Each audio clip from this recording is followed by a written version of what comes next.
আসসালামু আলাইকুম। চলে আসলাম নতুন আরেকটি ভিডিওতে। বাংলাদেশ বনাম ওয়েস্ট ইন্ডিজ আগামী 27 অক্টোবর থেকে শুরু হতে যাচ্ছে 3টি ওডিআই সিরিজ। তাই প্রথম ম্যাচে কেমন হতে পারে বাংলাদেশের বেস্ট শক্তিশালী একাদশ, চলুন তা দেখে নেই। Number 1, Parvez Hossain Emon, opening batsman. Number 2, Tanzid Hasan Tamim, opening batsman. Number 3, Liton Kumar Das, one down batsman and captain.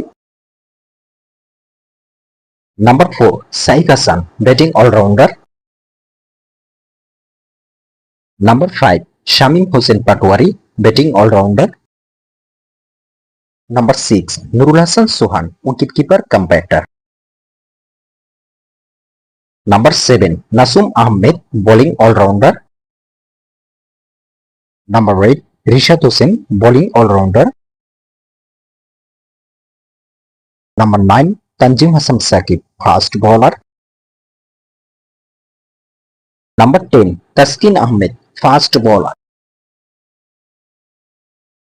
Number 11, Mustafizur Rahman, fast bowler. এবার সর্বশেষ দেখে নেব এই ম্যাচের সময়সূচি। বাংলাদেশ বনাম ওয়েস্ট ইন্ডিজ সিরিজের প্রথম ম্যাচ, তারিখ 27 অক্টোবর, রোজ সোমবার, সময় সন্ধ্যা 6টা বাংলাদেশ টাইম, ভেন্যু বীরশ্রেষ্ঠ মতিউর রহমান ক্রিকেট স্টেডিয়াম, চট্টগ্রাম।